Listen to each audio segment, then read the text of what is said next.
So welcome to this video where we're going to talk about that moment where you've made the sale on the call and now it's time to process the payment and assign a program to take any future payments from that contact. So congratulations, if you're watching this video, you're thinking, okay, I'm going to make a sale, so let me get myself prepared. So I'm just going to walk you through what you would do in the best practice to ensure that you get everything taken in the right way.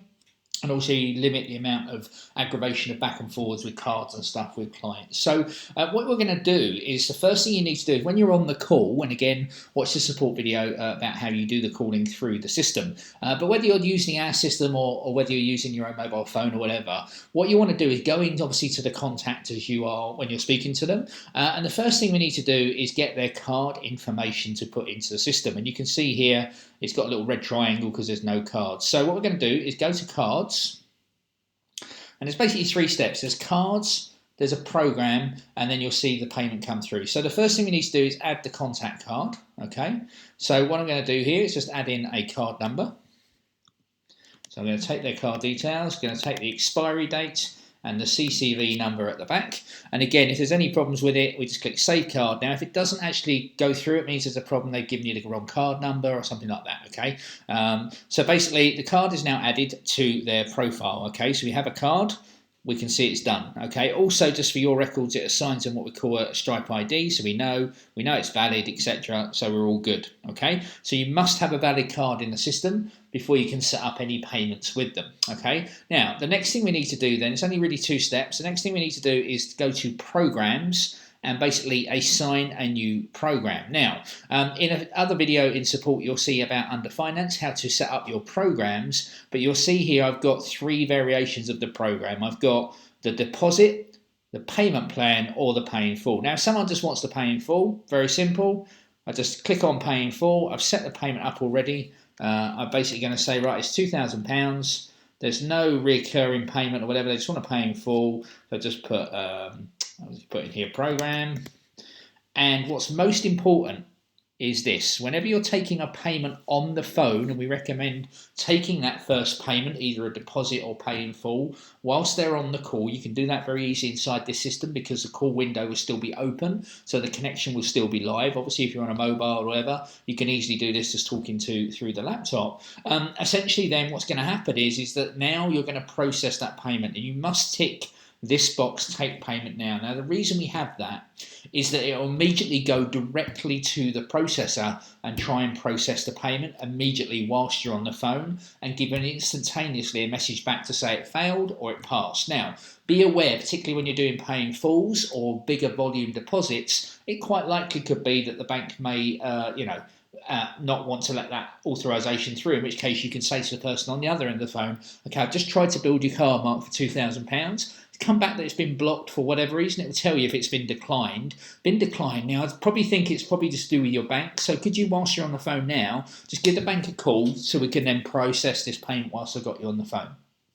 It's all neat and tidy, it's all done. You want to get off that actual call knowing you have taken and processed that payment, whether it be a pay in full or whether it be the deposit or the starter or whatever you're going to call it, that first payment, okay? So it's very important you do tick that first payment now. So take payment now. If you don't, what will happen is it will queue it up in the system, could be anywhere between 15 minutes and an hour. And in which case, obviously, by then, the person's got off the phone, the card's tried to build, it's failed, you've got to get them back on the phone again, you're backwards and forwards trying to get in contact with them, and then they change their mind or whatever, and you've lost that sale. So, very important, tick the box, take payment now, and it will then do it. Now, once you've done that, you put in the amount you want to take in the program, you then click Prepare Payments. Just gives you a little overview, payments to be taken now, £2,000, the card to be charged, and we go process payment. So whilst you're on the phone, yeah, we're processing the payment, Mark, blah, blah, blah. Okay, that looks like, just confirm, that's gone through. So what I'll do is I can scroll down here and I can see that the payment was made, or I can check in here by going to payments and I can see that the payment was made for the amount of 2,000 because it's green, and I can see the view payment and I'll be able to see, yeah, all went through fine. No problems at all. It's all been authorised and everything, so we are all good. So that's good. Now, that's obviously how you would do it if you had a pay in full. If you wanted to do a payment plan, Then obviously again in here, I recommend you have a drop down here for a payment plan, which basically has, let's say, a £600 deposit. So you could do that straight away, and essentially you go, I don't know, 3 payments of £600 or whatever. Then obviously it's got that set up. So you can set this up to be however you want. So in this case here, what this will do is take the first payment now of £600, and then it's 3 or 4 whatever payments. So let's say it's 4 payments of that, and it's going to bill every 4 times.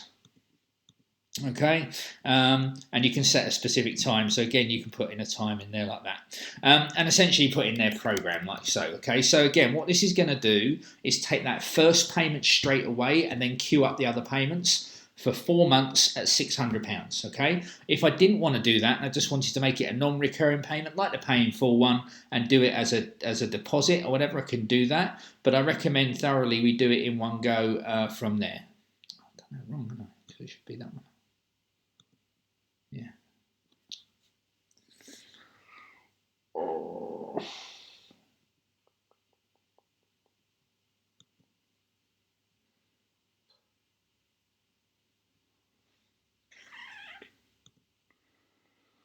Okay, let's do that one again.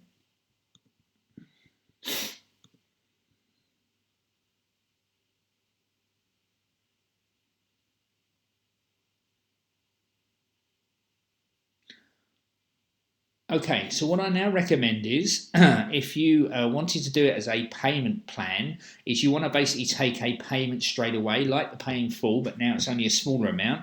We're going to go to programs in this case. We're going to assign a new program, and in this case, you're going to select the deposit, so high ticket program deposit.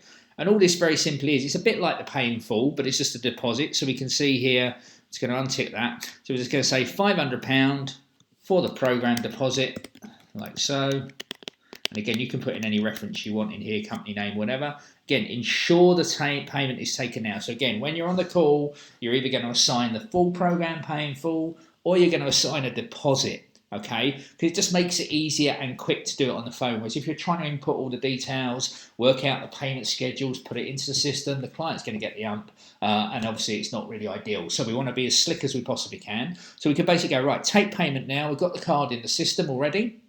And we're just going to go prepare payments for £500 now. That's your deposit. Right, let me just put that through now for you, Mark. Okay, right, let's just process the payment. We'll see if it goes through. We'll just wait a couple of seconds. Okay, looks like that's gone through okay. We can then see, obviously, again, in the entries here, if we go to the payments, like we did with the pay in full one, we can see here it's green, so that payment went through fine. If it didn't, it would be red, and obviously that means then it didn't go through, so therefore you'd have to ask them either for another card or to contact your bank. Same rules apply, basically, okay? So you've now either got a pay in full or you've got a deposit. Now, once they're off the phone, we then want to obviously then go, right, okay, now we need to set up our future payments for our payment plan one. So what we're going to do here is go in, assign a new program. This time round, we're going to do the payment plan. And let's say the payment plan basically here is £600 a month for 3 months, okay? Very, very simple. We're going to repeat it, okay, and that's it. We can either repeat it there, or we're going to do it 3 times until that date, and the cycle times is every 1, and the description is payment plan, like so. Now, in this time round, you won't want to take the payment now. You'll want to take the next payment in, let's say, 1 month's time.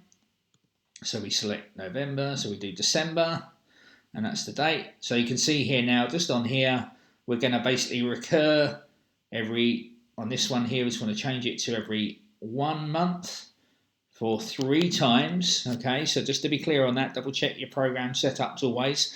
So £600 a month, recurring payment, recurring every 1 month for 3 times. Okay, and that's our payment plan. We're not going to take this payment now because we've already taken that payment on the call. We can see the next program payment is going to be taken on that date there that we've specified, and that's it's very easy to change. You just literally come in, you select your new month in there, and let's say we do the 15th of December. Okay, like so. So that's now going to take that date. So 1 month's time, it's now already taken the 500. We've now set this up, and that first payment's gone through. Good, they're off the phone. Now we can set up the payment plan because we know that we've agreed to do 3 monthly payments of £600, let's say, in addition to that. Or, like I say, we can do it where we can have various payments. We can add a payment schedule of doing it every recurring day, so every 7 days, or we can do one-off payments each day, or you can do whatever configuration of payments that makes it easy for you to get the sale. Okay, that's the key thing in here. And like I say, you just need to work out, well, do I put it in as a recurring payment because it's the same cycle each time? I'm going to take £500 a week for the next number X weeks, or is it that I'm going to take X payment per month like that? Or is it a one-off payment, or is it just chunks as in when they tell me they're going to take it? So 1,000 now, 1,000 in a week's time, and then 2,000 in 3 weeks' time. Well, then you'd have to set that up as a manual payment schedule by adding the payment schedule in there, right? But obviously it varies client to client as to how you're going to close. So just think about what you're going to put into the system. Double check everything because obviously you're dealing with kind of live clients' payments here. So once in this case here, we know we've taken the £500. We're happy with that. We're now setting up a billing cycle here, in this case for £600, recurring every 1 month. Okay, so every month, in other words, for 3 times. That's 3 payments at £600 on the payment plan. We're not going to take the payment now because we don't want to process it until this next payment date, which is 30 days from now. So therefore, they paid their £500 on the call. 30 days later, first £600 comes out. Next 30 days later, £600 comes out. Next 30 days later, a third payment comes out. We're happy with everything. We click prepare payments. We click the process payment. That's now queued everything up, so you don't have to think about, do I need to go back in and do the billing, etc. You won't have to worry about that at all. It'll all be in the payments. The billing cycle is all there. We can see what's going to happen. When the next one is, it's showing payment pending. Once it goes through, it's showing your payments tab. You're done, okay? So that's the key thing. Ultimately, think about it, but my advice to you would be, obviously you showed you how to set up the programs in the way that we showed you there with the 3 levels. Do the deposit or the pay in full on the phone there and then. Make sure you tick the bill immediately, bill it right now, so you know that payment's gone through. And if it hasn't, you can take the remedial action you need to with the client on the phone. And then obviously once they're off the phone, then you can input your payment plan on there, knowing that it's all set up correctly and you're not flustered or it's all done nicely and it's all in the system. And like I say, you'll be able to see all the payments gone through in this area here, and if they're red, they haven't gone through, and if they are green, they have gone through okay. So that's it. That's how simple it is to set up your payments whilst you're on the phone. Remember, take the card number first, put that into the system, then you put in the program, do the deposit or the pay in full, and then you can do the payment plan once they're off the phone. Very important to remember to click the tech now, and also please double check everything before you put it in, because obviously, particularly if you're billing right now, if you put a 6,000 rather than a £600 deposit in there by mistake, then obviously it will try and bill that amount as well. So take your time, don't get flustered on it. It's very simple, but you just got to make sure you get it right. And obviously there are ways, I'll show you in other videos in the support area, how to cancel contracts, how to amend payments, how to refund payments should you have problems in billing wrong amounts or whatever, etc. So that's all in other support videos. But that's how we make the payment on the phone using the Client Funnel software.